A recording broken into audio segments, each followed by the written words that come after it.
بسم اللہ الرحمن الرحیم۔ السلام علیکم ورحمۃ اللہ وبرکاتہ۔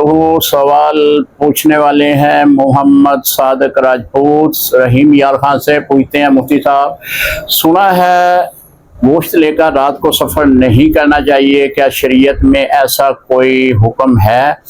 جی محترم، ایسا کوئی حکم شریعت میں نہیں ہے، کوئی ایسی روایت قول یا کوئی شریعت میں ایسی بات نہیں ہے کہ جس میں لکھا ہو کہ گوشت لے کر رات کو سفر نہ کریں۔ بس لوگوں نے اپنی طرف سے باتیں بنائی ہوئی ہیں جو نسل در نسل اسی طرح چل رہی ہیں۔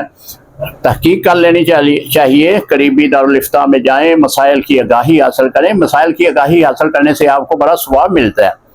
ایک عجیب بات اس سلسلے میں آپ کو عرض کرتا ہوں کہ میرے پاس کچھ لوگ آ کر کہنے لگے کہ مفتی صاحب، ہم اپنے ڈیرے سے دودھ لے کر اپنے گھر جاتے ہیں تو رستے میں قبرستان آتا ہے، تو قبرستان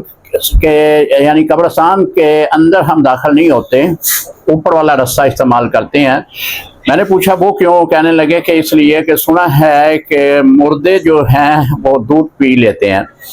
میں ان کی بات سن کر مجھے بہت افسوس ہوا۔ میں نے کہا کہ آج تک آپ نے کوئی ایسی بات یا پریکٹیکل طور پر آپ نے دیکھا ہے؟ وہ کہنے لگے کہ ایسی تو کوئی بات ہم نے ابھی تک نہیں دیکھی۔ میں نے کہا پھر آج دودھ لے کر گزرو، ایسا کچھ نہیں ہے۔ لیکن پھر بھی وہ ایک بات سنی ہوئی تھی، اس پر انہوں نے عمل نہیں کیا۔ اگلے دن میں ان کے ساتھ چلا، قبرستان سے دودھ لے کر ان کے گھر تک پہنچے، دودھ نہ کم ہوا نہ اس میں کوئی اس طرح کی عجیب بات دیکھنے کو ملی۔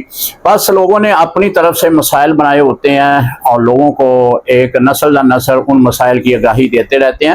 شریعت میں ایسی کوئی بات نہیں ہے، آپ گوشت لے کر رات کو سفر کر سکتے ہیں۔ السلام علیکم ورحمۃ اللہ وبرکاتہ۔